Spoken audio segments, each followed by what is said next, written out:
The grand Hartwell estate stood proudly on the hill overlooking the city, its manicured gardens and marble fountains telling stories of old money and privilege. The morning sun glinted off the windows as a woman in her late 20s walked up the long driveway, her worn backpack hanging from one shoulder. This was May, the estate's newest caretaker, hired just 3 months ago to maintain the sprawling property. The click of May's boots against the stone path echoed in the quiet morning. She pulled her jacket tighter against the autumn chill as she made her way to the staff entrance at the back of the mansion. Most of the other workers wouldn't arrive for another hour, but May preferred these peaceful moments before the house awoke. "Morning, May," called out Thomas, the elderly groundskeeper who had worked for the Hartwell family for over 40 years. "Cold one today." "Morning," May replied with a smile. "The weather app says it might snow next week." "Too early for snow," Thomas grumbled, returning to his pruning. Inside, the mansion was warm and silent.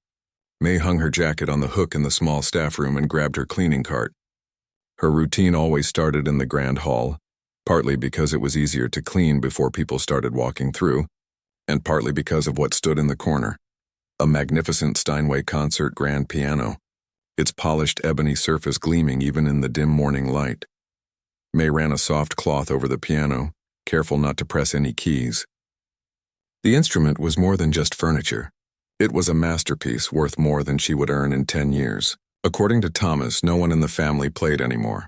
The piano remained as a showpiece, a symbol of cultural refinement that the current Hartwells talked about but never practiced. As she worked through her morning tasks, May thought about her life before the Hartwell estate. She had once been a promising pianist at the National Conservatory, her fingers dancing across keys with a talent that her professors called once in a generation. But family debts and her father's illness had forced her to abandon those dreams. Now, instead of performing on stages, she cleaned them. The sound of expensive tires on gravel interrupted her thoughts.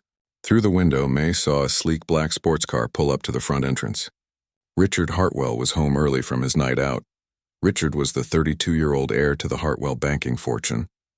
Tall, with perfectly styled hair and clothes that cost more than most people's monthly rent, he carried himself with the confidence of someone who had never heard the word no. Since May had started working at the estate, she had learned to make herself invisible whenever he was around. His reputation for treating staff like furniture was well known. May quickly moved to another room, hoping to avoid an encounter. But luck wasn't on her side today. "Hey, you," Richard called out, his voice slightly slurred from whatever expensive party he had just left. "There's a mess in the living room. Some friends are coming over later. Clean it up." "Yes, sir," May replied, keeping her eyes down. "I'll take care of it right away." She followed him to the main living room, where empty bottles and glasses littered every surface. It looked like Richard had hosted an impromptu gathering after whatever event he'd attended. As she began cleaning, Richard flopped onto a leather couch, scrolling through his phone. "Are you new?" he asked suddenly, looking at her as if noticing her for the first time. "I've been here 3 months, Mr. Hartwell," May answered politely. "Huh," he said, losing interest almost immediately. His phone rang and he answered it with a laugh. "James, yes, everything's set for tonight. The caterers are coming at 6 and I've got that special champagne you like."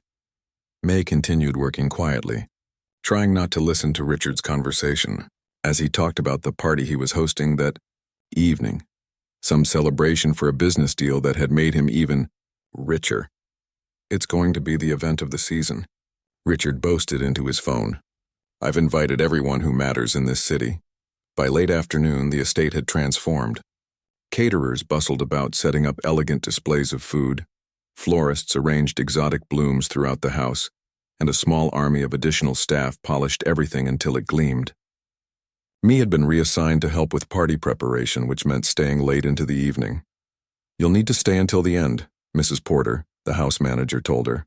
"We'll be short-staffed, and there's always a mess to clean up during these events." As the first guests began to arrive at 8 o'clock, May and the other household staff were instructed to remain in the background, keeping things tidy and making sure glasses stayed full. The women arrived in designer dresses, the men in perfectly tailored suits, all of them dripping with jewelry and confidence. Richard played the perfect host, moving from group to group with practiced charm. From her position near one of the service tables, May could see how different he was around these people compared to how he treated the staff. Here he laughed genuinely and listened attentively. Here he was trying to impress. By 10 o'clock, the party was in full swing. The grand hall had been transformed into a dance floor, with hired musicians playing softly in one corner. The massive piano sat untouched, a beautiful prop in the scene of wealth and excess. May was clearing glasses near the hallway when she overheard a conversation between Richard and a woman in a red dress. "So you're saying nobody in your family plays that gorgeous instrument?" the woman asked, gesturing toward the piano. Richard shrugged. "It's been in the family for generations. My grandmother was apparently quite good, but these days it's mostly for show." "What a waste," the woman said with a sigh. "I studied piano for years, but I never had the natural talent. My teacher used to say some people are just born with music in their fingers. Maybe one of the staff can play us a tune," Richard joked, his voice loud enough for several guests to hear. "Hey, Porter! Any hidden musicians among the help?" Mrs. Porter, caught off guard, stammered, "I wouldn't know, sir." Richard's eyes scanned the room and landed on May, who was trying to make herself invisible against the wall. Perhaps it was because she was younger than most of the staff, or perhaps it was just bad luck, but he pointed directly at her. "What about you? Can you play?" The room had grown quieter, with several guests turning to watch the exchange. May felt her cheeks grow hot as all eyes focused on her. "I used to play a little," she admitted quietly. Richard's eyebrows shot up in exaggerated surprise. "Well, isn't that something? The cleaning girl is a pianist." He gestured grandly toward the Steinway. "Let's hear it then." May shook her head slightly. "I couldn't, sir." "I'm working." "I'm telling you to play," Richard said, his smile still in place but his eyes harder now. "That's part of your job tonight." A few of the guests looked uncomfortable, but most seemed amused by the situation. The woman in the red dress whispered something to Richard, who laughed loudly. "I've got a brilliant idea," Richard announced, raising his champagne glass. "Let's make this interesting." He walked over to May and stood too close, looking down at her with that same practiced smile he used on his guests. "How about this? If you can play Rachmaninoff's Piano Concerto No. 3, the whole first movement flawlessly, I'll marry you on the spot." The room erupted in laughter. Someone called out, "Better start planning the wedding, Rich." "I'm serious," Richard continued, playing to his audience. "I'm a man of my word. Play it perfectly and you can trade that cleaning uniform for designer dresses and a diamond the size of your fist." He waved his hand at the assembled crowd. "Everyone here is a witness to my proposal." More laughter followed. May stood frozen, humiliation burning through her. She knew what this was. Entertainment at her expense. A joke where she was the punchline. "I don't think that will be necessary." "Mr. Hartwell," she finally managed to say, her voice barely audible over the chatter and laughter. "Oh, come on. Don't be shy," Richard pressed, clearly enjoying himself. "Unless you can't really play? Was that just another line on your resume to get the job?" May looked around at the smirking faces, at Richard's mocking expression, at the beautiful piano sitting there like a challenge. Something shifted inside her. She had lost so much already, her education, her dreams, her confidence. But her talent? That was still hers, locked away but not forgotten. Without a word, she placed her serving tray on a nearby table and walked toward the piano. The crowd parted, surprised by her compliance. Mrs. Porter looked alarmed, clearly worried about what was about to happen. May sat down on the bench and adjusted its height. Her hands hovered over the keys for a moment as a hush fell over the room. Then she placed her fingers on the cool ivory and took a deep breath. What none of them knew was that Rachmaninoff's Third had been her specialty at the conservatory. What none of them knew was that before life had intervened, she had been preparing to perform it with the National Symphony Orchestra as a featured young artist. What none of them knew was that the woman they saw as just the help was about to change everything. Her fingers pressed down, and the first notes of the concerto filled the room. The first notes of Rachmaninoff's Piano Concerto No. 3 filled the grand hall. May's fingers moved with practiced precision, the music flowing from some deep, untouched place inside her. For a moment, she wasn't in the Hartwell mansion surrounded by wealthy strangers. She was back at the conservatory, playing for herself and for the pure joy of the music. The opening melody was deceptively simple, almost like a folk song. But any pianist knew what was coming. cascading arpeggios, thunderous octaves, and harmonies that required not just technical skill, but emotional depth. This was widely considered one of the most difficult piano pieces ever written. As May played the first minute, she kept her eyes on the keys, afraid to look up. The room had gone completely silent except for the piano. Then, as she moved into a more complex section, she risked a glance. The smug smiles had disappeared from the guests' faces. Richard stood frozen, champagne glass halfway to his lips, eyes widened in disbelief. The woman in the red dress had her hand over her mouth. Even Mrs. Porter was staring, her usual stern expression replaced with something like wonder. Emboldened, May closed her eyes and surrendered completely to the music. Her hands seemed to know exactly where to go, muscle memory taking over where years of practice had left their mark. The piece grew more demanding, requiring enormous stretches and rapid hand crossings that had once made her professors marvel. One of the caterers, an older man with silver hair, had stepped into the doorway to listen. He caught May's eye briefly and gave her a slight nod that said, "I know what this is. I understand what we're witnessing." Richard was no longer smiling. The joke had backfired spectacularly, and everyone in the room could feel it. Some guests had pulled out their phones to record the unexpected performance, while others simply stood transfixed. As May approached one of the most technically challenging sections, a tiny voice of doubt crept in. It had been years since she'd played seriously. What if her fingers failed her now? What if she stumbled and proved Richard right, turning this moment of redemption into another humiliation? The thought made her miss a note, not obviously. Nothing the average listener would catch, but enough that she felt her rhythm falter. Panic threatened to rise in her chest. Then she remembered her old teacher's words. Music isn't about perfection. It's about truth. May took a breath and continued playing, no longer trying to be perfect, but simply trying to be honest. The music flowed more naturally now, each phrase telling a story. Her story. The years of struggle, the abandoned dreams, the daily indignities of being invisible to people like Richard, and underneath it all, the talent that had never truly left her. 10 minutes into the piece, sweat beaded on her forehead. Rachmaninoff had famously large hands, and some of the chords were physically demanding, stretching her fingers to their limits. But May didn't slow down. If anything, she played with more intensity, the powerful crescendos echoing through the mansion. The woman in the red dress had sat down, seemingly overwhelmed. A few older guests had tears in their eyes. Even the servers had stopped their work, standing along the walls, witnessing something none of them had expected when they came to work that evening. Richard had backed up until he was leaning against the wall, his face unreadable. The mocking humor had drained away, replaced by something that looked almost like fear, not of May herself, but of being so completely wrong, so publicly humiliated by his own arrogance. As May approached the final minutes of the movement, she played with a freedom she hadn't felt in years. Her fingers danced across the keys, sometimes delicate, sometimes powerful, but always precise. The final notes hung in the air, resonating through the silent room. And then it was over. For 3 heartbeats, nobody moved. Nobody spoke. It was as if the entire mansion was holding its breath. Then the room erupted in applause. Not polite society applause, but genuine, spontaneous admiration. People were standing, some calling out praise. The caterer with silver hair was wiping his eyes. May sat still at the piano bench, suddenly aware again of where she was and what had just happened. She felt exposed, as if she had revealed far more of herself than she had intended. Her hands trembled slightly as she lowered them to her lap. A tall, distinguished-looking man with gray temples pushed through the crowd toward her. "That was extraordinary," he said, his voice carrying authority. "I'm David Chen, director of the City Symphony. May I ask where you studied?" Before May could answer, Richard stepped forward, his composure somewhat recovered, but his face still flushed. "I think we've had enough entertainment for one evening," he said, trying to regain control of his party. "Thank you, May," she supplied quietly, standing up from the bench.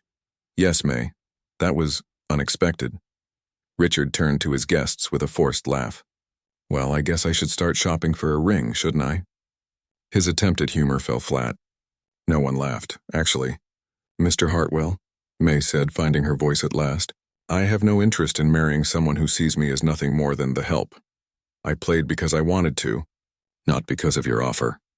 A few gasps rippled through the crowd, followed by murmurs of approval.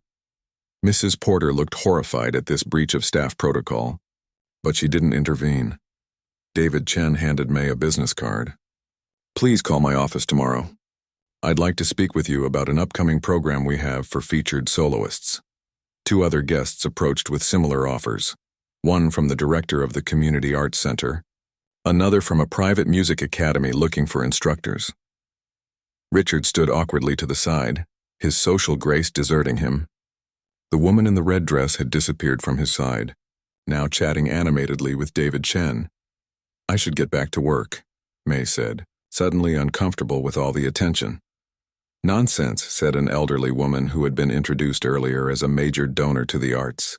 "Richard, surely your staff member can take the rest of the evening off after such a performance." Put on the spot, Richard could only nod. "Of course. Porter, make arrangements."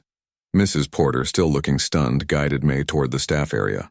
Once they were out of earshot of the guests, the older woman finally spoke. "In 30 years working for this family, I have never seen anything like that," she said. Her usual stern tone softened. "Where did you learn to play like that?" "The National Conservatory," May replied, the tension of the performance finally leaving her body, making her feel almost lightheaded. "I was on scholarship, but then my father got sick and the medical bills—" She trailed off, not wanting to share too much. Mrs. Porter nodded, understanding in her eyes. "My brother was a violinist. Had to give it up when our mother needed care." She paused at the staff room door. "You should take those business cards seriously. Talent like yours doesn't belong hidden away in this house." May changed out of her uniform with shaking hands. Through the walls, she could still hear the party continuing, but somehow different. The energy had changed. She had changed something. As she slipped out the back door into the cool night air, Thomas was there smoking his evening cigarette. "Heard what happened in there," he said with a slight smile. "News travels fast below stairs." "I might have lost my job," May replied, suddenly worried about the practical consequences of her actions. Thomas shook his head. "After that? He wouldn't dare fire you now. Too many important witnesses." He tapped ash from his cigarette. "But something tells me you won't be cleaning this house much longer anyway." May walked down the long driveway toward the bus stop, the business cards carefully tucked in her pocket. For the first time in years, possibilities stretched before her. Doors that she had thought permanently closed were cracking open again. Behind her, the lights of the Hartwell mansion blazed against the night sky, the party continuing without her. But something had fundamentally shifted, not just for May, but for everyone who had witnessed what happened in that grand hall. And Richard Hartwell, the man who had everything, stood at his window watching her leave, holding a glass of expensive scotch that couldn't quite wash away the taste of humble pie. The next morning arrived with golden sunlight streaming through the small window of May's apartment. She hadn't slept much. Every time she closed her eyes, she relived the moments at the piano. The faces of the astonished guests and the crushing weight of years of silence finally lifting from her shoulders. The apartment was modest, a one-bedroom unit in a building that had seen better days. The walls were thin enough that she could hear her neighbor's television, and the plumbing groaned whenever anyone used hot water. But in one corner stood her most prized possession, an old upright piano, its wooden finish scratched and worn, keys yellowed with age. She had found it at a thrift store 3 years ago and spent 2 months' savings to bring it home. May made herself tea and sat at the kitchen table, spreading out the business cards she'd received last night. 3 opportunities, 3 potential paths back to the world she had reluctantly left behind. The most promising was from David Chen, the symphony director. His card was heavy cream-colored cardstock with embossed lettering, the kind of card that opened doors. She checked the time. It was barely 7 a.m., too early to make professional calls. Besides, she had a shift at the Hartwell estate starting at 9. After last night, she wasn't sure what awaited her there. The bus ride to work was the same as always. 40 minutes of watching the neighborhoods grow progressively wealthier as they neared the hill where the estate perched. May tried to focus on a book, but her mind kept drifting. What if they fired her? What if they didn't? Which would be worse, facing Richard after humiliating him, or losing her steady income just when new possibilities were emerging? When she arrived, Thomas was already tending the flower beds near the front entrance. "Morning, piano girl," he called out with unusual cheerfulness. "You're the talk of the house," May winced. "That bad?" "That good," Thomas corrected, leaning on his garden fork. Porter actually smiled this morning, twice. Inside, the house was buzzing with activity. Staff were clearing away the last evidence of last night's party, but they stopped and stared when May entered. A few nodded respectfully, others whispered behind their hands. Mrs. Porter intercepted her before she could reach the staff room. "Ah, May, Mr. Hartwell would like to see you in his study." May's stomach dropped. "Now?" "Immediately," Mrs. Porter confirmed, but her expression wasn't stern. If anything, she looked curious about what would happen next. The study was on the second floor, a room May had cleaned but rarely when Richard was present. She knocked softly on the heavy wooden door. "Come in," Richard's voice called. He was seated behind a massive desk, looking slightly pale and tired from the previous night's festivities. Without the audience of his wealthy friends, he seemed smaller somehow, less intimidating. "You wanted to see me, Mr. Hartwell?" Richard gestured to the chair across from his desk. "Please sit." May perched on the edge of the seat, hands folded in her lap, waiting. "About last night," Richard began, then stopped, seeming unsure how to continue. He shuffled some papers on his desk. "You made quite an impression." "I'm sorry if I disrupted your party," May said automatically. Richard looked up, surprised. "That's what you're sorry for? Not for making me look like a complete fool in front of half the city's elite?" His words hung in the air between them. May said nothing, refusing to apologize for her talent. After a moment, Richard sighed and leaned back in his chair. "Actually, I'm the one who should apologize. What I did was inappropriate. Using you as entertainment for my guests, making that ridiculous proposal. It was cruel and thoughtless. Of all the things May had expected from this meeting, an apology wasn't one of them. She studied his face, looking for signs of insincerity, but found only discomfort and perhaps a hint of genuine regret. "Why did you hide it?" Richard asked suddenly. "Your talent. It must have been on your resume, yet I don't recall seeing anything about you being a concert-level pianist." "It wasn't relevant to being a housekeeper," May replied simply. Then after a pause she added, "And I didn't want it to be a novelty. The cleaning lady who plays classical music. I needed the job, not condescension." Richard nodded slowly, considering her words. "Fair enough." He drummed his fingers on the desk. "David Chen called me this morning." May's heart skipped. "He did? Apparently he's very interested in having you audition formally for some program." Richard's tone was carefully neutral. "He also suggested that I'd been, and I quote, sitting on a treasure without knowing its value." A small smile tugged at May's lips despite her nervousness. "Chen's influence in the arts community is significant," Richard continued. "He's made it clear that how I handle this situation will affect the Hartwell Foundation's standing with several cultural organizations." So that was it. This wasn't about recognizing her talent or making amends. It was about damage control for the family name. "What do you want from me, Mr. Hartwell?" May asked directly. Richard seemed taken aback by her directness. We're prepared to offer you a different position here at the estate." He pushed a folder across the desk, "as our in-residence musician." May opened the folder and saw an employment contract offering twice her current salary, flexible hours, and use of the Steinway Grand for practice and small recitals to be arranged by the Hartwell Foundation. It was, by any objective measure, a generous offer, yet something about it felt wrong, as if Richard was trying to buy and control what he had failed to mock and dismiss. "You'd be expected to perform at foundation events, entertain guests occasionally, that sort of thing," Richard explained, watching her face closely. "Much better than cleaning toilets, I'd imagine." The casual disdain in his last comment decided it for her. May closed the folder and slid it back across the desk. "Thank you, but I need to decline." Richard blinked, genuinely surprised. "I don't understand." "The salary alone? It's not about the money," May interrupted gently. "When I played last night, it reminded me of something I'd forgotten. That music isn't just something I do, it's who I am. If I take this position, I'll always be the servant who plays, not the musician who happens to have been a servant." The distinction seemed lost on Richard, who frowned. "You're turning down a sure thing for what? The chance to audition for Chen with no guarantee of success?" "Yes," May said simply. Because it would be my success or my failure, not something given to me by the Hartwell family.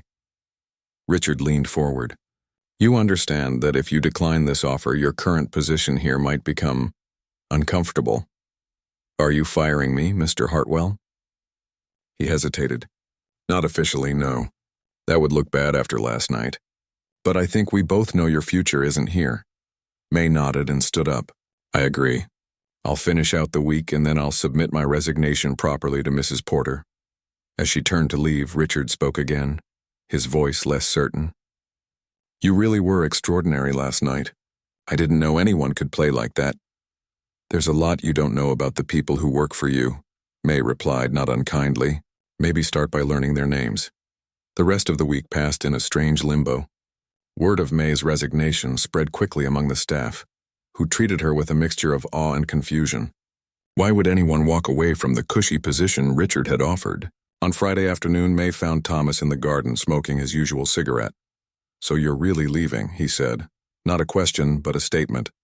My last day, May confirmed. I called David Chen. I'm auditioning next week. Thomas nodded thoughtfully. Scared? Terrified, May admitted with a small laugh. It's been years since I played for professionals. What if I was just good enough to impress people at a party, but not good enough for the real music world? Thomas grunted. That's not what I saw on everyone's faces that night. That wasn't party good. That was the real thing. He crushed out his cigarette under his heel. You know, I played jazz drums in my younger days. Nothing fancy, local clubs mostly. But I know talent when I hear it.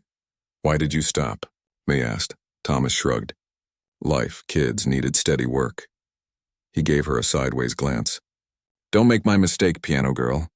When the door opens, walk through it. As May left the Hartwell estate for the final time, carrying a small box of personal items from her locker, she paused to look back at the mansion gleaming in the late afternoon sun. For 3 months she had entered through the back door, head down, invisible. Now she was leaving through the front gate. Seen at last. She didn't notice Richard watching from his study window, a complicated expression on his face, part resentment, part admiration, and part something he couldn't quite name. The sensation of having misjudged someone so completely was new to him, and he wasn't sure what to do with it. What neither of them knew was that video clips from Richard's party had already begun circulating among certain circles online. The story of the housekeeper who silenced a millionaire with Rachmaninoff was just beginning to spread, taking on a life of its own far beyond the walls of the Hartwell estate. The City Symphony Hall stood like a temple to music, its grand columns and sweeping steps intimidating even to seasoned performers. For May, climbing those steps felt like stepping into a dream, or perhaps returning to one she had reluctantly abandoned years ago. Inside, the audition hall was smaller than the main performance space, but no less impressive with its perfect acoustics and the magnificent Bosendorfer piano waiting center stage. May had arrived an hour early, her nerves making sleep impossible that morning. A young man with kind eyes met her at the door.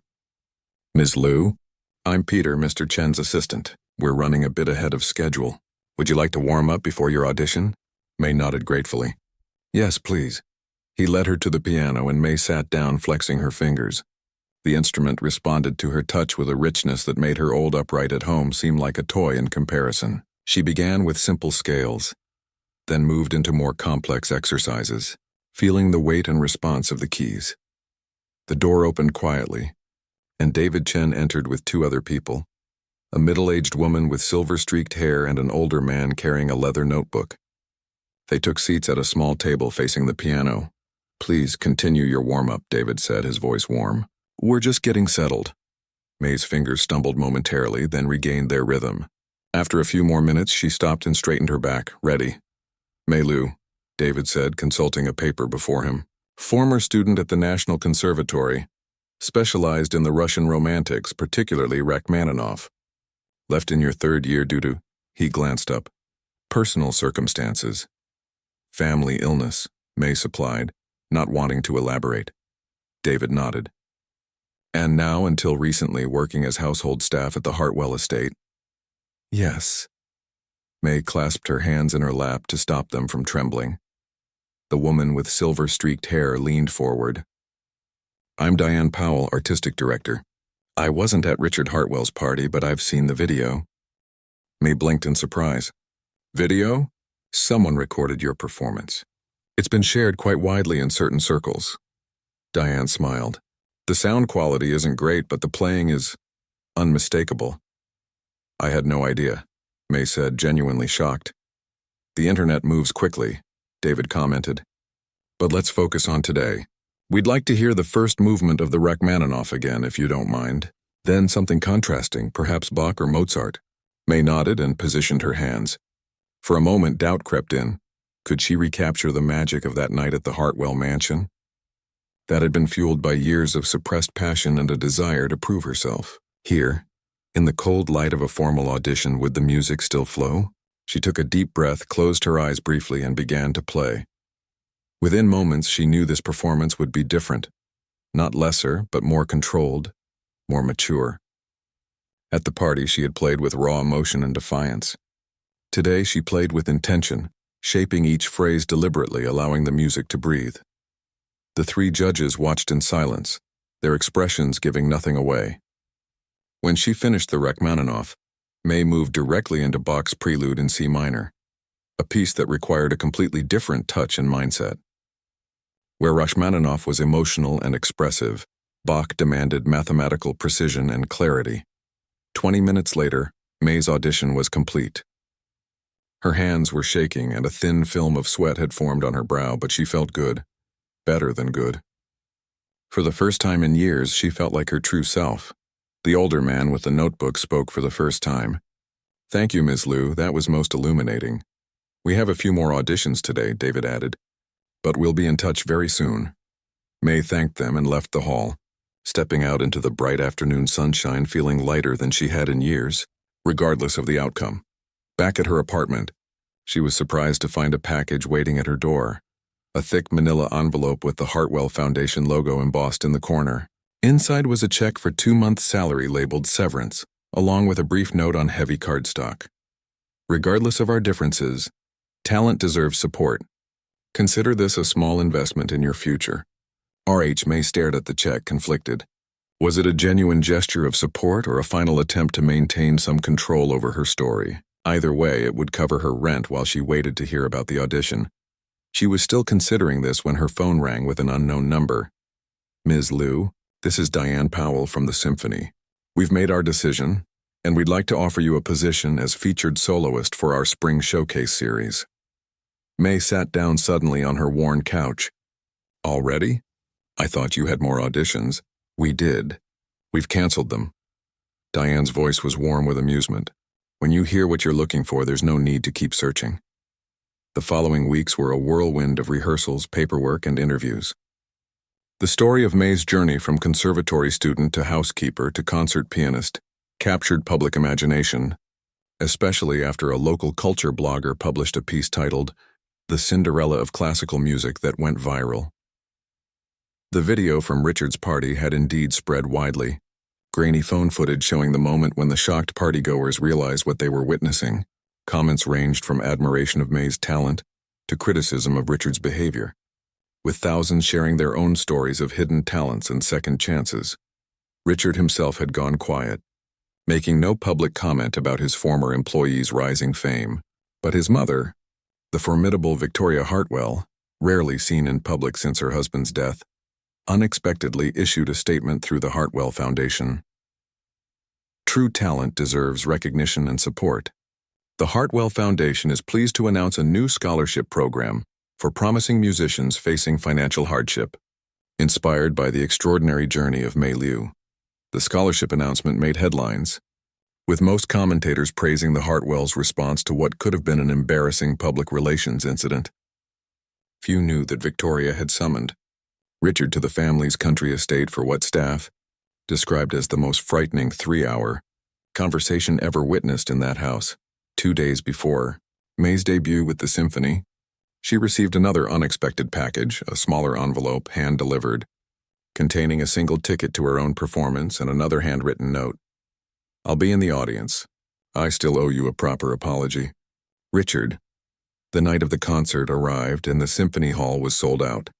May peeked through the curtain at the gathered crowd, her heart pounding. Somewhere out there sat Richard Hartwell, perhaps finally seeing her as she truly was, not as a servant, not as an object of mockery, but as an artist worthy of respect. In the third row, Richard shifted uncomfortably in his seat.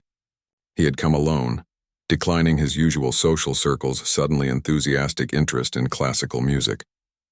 He wanted to experience this without the filters of other people's opinions or expectations. The lights dimmed, and David Chen walked onto the stage to introduce the evening's program and its featured soloist. A remarkable talent who reminds us that greatness often exists where we least expect it, and that music has the power to transcend boundaries of class and circumstance. When May walked onto the stage in a simple but elegant black gown, the audience broke into applause before she had played a single note. The story had preceded her, creating expectations that would challenge any performer.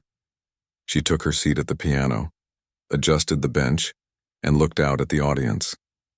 For a brief moment, her eyes met Richard's. He gave a small, almost imperceptible nod. Not condescension, not pity, just simple acknowledgement. May turned to the piano and began to play. The music filled the hall, Rachmaninoff again, but this time with a full orchestra behind her. The piece that had once been a private passion, then a tool of defiance, was now a public declaration. This is who I am. This is what I was born to do. In the audience, Richard Hartwell sat motionless, transfixed. He had heard her play before, had been humiliated by her talent, had tried to buy and control it. Now finally he was simply listening, and understanding that some things could not be purchased, mocked, or owned. When the final notes faded and the audience rose in a standing ovation, tears streamed down faces throughout the hall, not just for the beauty of the music, but for the story it represented. A story about talent recognized, about second chances, and about the possibility that exists when someone is truly seen. Backstage after the performance, among the flowers and well-wishers, May found a small, exquisitely wrapped package with a card. Not a marriage proposal this time, just a token of sincere admiration. "You've taught me more than you know." Inside was an antique metronome, delicate and beautiful, inscribed with a simple message: "Keep your own time." 1 year later, May stood in the wings of Carnegie Hall, hardly believing the journey that had brought her here. From cleaning the Hartwell mansion to performing on one of the world's most prestigious stages, sometimes life took turns that no one could predict. The past 12 months had been transformative. After her debut with the City Symphony, opportunities had cascaded like notes in a complex piano run. She'd recorded her first album, toured with several renowned orchestras, and been featured in major music publications. Critics praised not just her technical skill, but the emotional depth she brought to each performance, a quality one reviewer described as the hard-won wisdom that comes only from living fully in two worlds. Tonight was special, though. The Hartwell Foundation's Emerging Talent Showcase was featuring 5 young musicians who had received the newly established scholarship. Students who, like May had once been, were brilliantly talented but facing financial obstacles. She had been invited as the guest of honor to perform and to speak about her journey. 5 minutes, Ms. Liu, the stage manager whispered, clipboard in hand. May nodded and took a deep breath. Her gaze fell on the antique metronome that now traveled with her to every performance. She had been surprised by Richard's gift that night a year ago, not just by the object itself, beautiful as it was, but by the message it carried. Keep your own time had become something of a personal motto for her. After that first concert, Richard had kept his distance, perhaps unsure of his welcome in her new world. They had exchanged a few brief, surprisingly cordial conversations at various arts events, but nothing substantial. The gossip columns occasionally tried to revive the story of the millionaire and the piano-playing maid, but both had refused to feed the narrative. The Hartwell Foundation's scholarship program, however, had flourished under the unexpected personal attention of Richard himself. According to David Chen, who sat on the selection committee, Richard had been surprisingly insightful about which candidates showed not just technical skill, but true artistic passion. And now came the announcement from the stage, pulling May from her thoughts. It is our great pleasure to introduce our special guest performer, whose extraordinary journey inspired the very program we celebrate tonight. Please welcome May Liu. The applause washed over her as she walked onto the stage. The magnificent Steinway waited, its polished surface gleaming under the lights. Not so different, really, from the instrument she had played that fateful night at the Hartwell mansion. Though the audience was considerably larger, May acknowledged the applause with a small bow, then took her seat at the piano. She had chosen Chopin's Ballet No. 1 for tonight, a piece about storytelling, about journeys that begin simply, but grow into something complex and powerful. As she played the opening notes, gentle and questioning, her eyes scanned the audience out of habit. In the third row, she spotted Richard Hartwell, sitting beside his mother Victoria, both listening intently. She hadn't known he would be here tonight. The piece progressed from its lyrical beginning into more technically demanding passages. May's fingers danced across the keys, no longer needing to prove anything to anyone, simply sharing the music she loved. When she reached the fiery, cascading finale, one of the most difficult passages in piano literature, she played with both precision and abandon, bringing the audience to their feet as the last chord resonated through the hall. After her performance, May gave a short speech about second chances and the importance of recognizing talent wherever it might be found. She spoke directly to the 5 scholarship students sitting in the front row, telling them what she wished someone had told her years ago. Your gift isn't diminished by circumstance. Keep playing, keep creating, keep your own time. At the reception afterward, May was surrounded by well-wishers, administrators, donors, and music lovers. She chatted comfortably, no longer the shy housekeeper, but a confident artist who had found her voice both at and away from the piano. Ms. Liu, a familiar voice said from behind her, a wonderful performance. May turned to find Richard Hartwell looking somewhat different from the arrogant host she had first encountered. The expensive suit was still there, but something in his eyes had changed. The entitled sharpness replaced by something more thoughtful. Thank you, she replied, genuinely pleased to see him. And thank you for this program. These students are remarkable. They are, Richard agreed, though finding them required looking beyond the usual places. He hesitated, then added, something I learned from experience. A waiter passed with champagne, and Richard took 2 glasses, offering one to May. She accepted with a small nod. I've been following your career, he said. The Tokyo Symphony, the Royal Philharmonic. Quite a year. It's been unexpected, May admitted. Sometimes I still feel like I'll wake up and find myself back at my old upright, practicing before my cleaning shift. Richard smiled slightly. And sometimes I still expect to find you polishing the silver when I come downstairs. The joke was gentle, self-deprecating rather than condescending. I was terrible at polishing silver, May confessed. Mrs. Porter used to redo everything when I wasn't looking. They both laughed, the shared memory creating an unexpected bridge between their very different worlds. Victoria Hartwell approached, elegant and imposing even in her 70s. Mei Liu, she said, extending her hand. Your playing was exquisite. Reminds me of Rubinstein at his peak. High praise indeed, Mother, Richard commented. You rarely compare anyone favorably to Rubinstein. I rarely hear playing worthy of the comparison, Victoria replied crisply.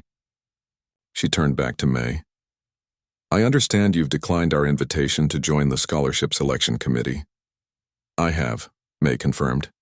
While I'm honored, I think my schedule for the next year won't allow me to give it the attention it deserves. Victoria nodded. Understandable, though the offer remains open should your circumstances change. After Victoria moved away to speak with other guests, Richard turned back to May. She respects you, you know. Not many people earn that, including you, May asked with a small smile. Especially me, Richard admitted ruefully, though I'm working on it. He took a sip of champagne, then asked, Would you consider another invitation? The foundation is hosting a more intimate event next month, a master class for the scholarship recipients. We'd like you to be the featured instructor, May considered. I've never taught before. Neither had Rachmaninoff until he did, Richard pointed out. These students already look up to you, not just for your playing, but for your path. I'll check my schedule, May promised. It sounds meaningful. They were interrupted by Peter, David Chen's assistant, now May's manager.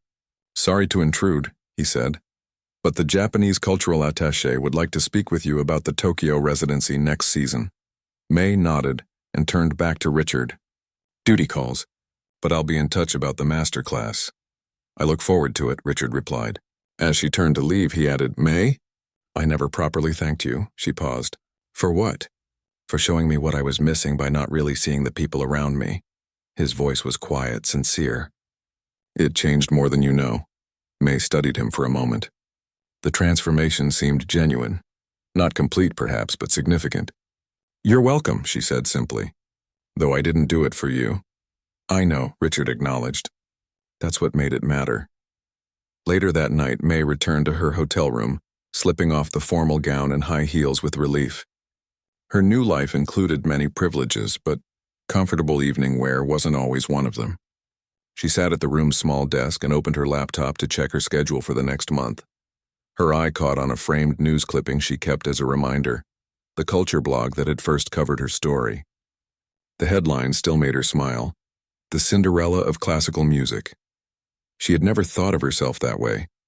Her journey wasn't a fairy tale about a magical transformation or a prince's recognition.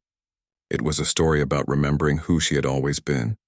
Even when circumstances had forced her to set that identity aside, May opened her calendar and blocked off the dates for the Hartwell Foundation Masterclass. Teaching wasn't something she had considered before, but the idea appealed to her, sharing not just technique but perspective with young musicians who might be struggling as she once had. As she got ready for bed, May thought about the full circle of her journey. The Hartwell Mansion, once a place where she had been invisible, had become the unlikely launching pad for her return to music. And Richard Hartwell, once the embodiment of privilege blind to its own advantages, was now using that privilege to create opportunities for others. People could surprise you, including yourself. That was perhaps the most valuable lesson of all. The next morning, May woke early and did what she had done every day since she was 8 years old. She played the piano. Not for an audience, not for critics, not for validation, but for the pure joy of making music. Her fingers moved across the keys of the hotel's modest upright, and she smiled, remembering the words engraved on the antique metronome. "Keep your own time." And she did.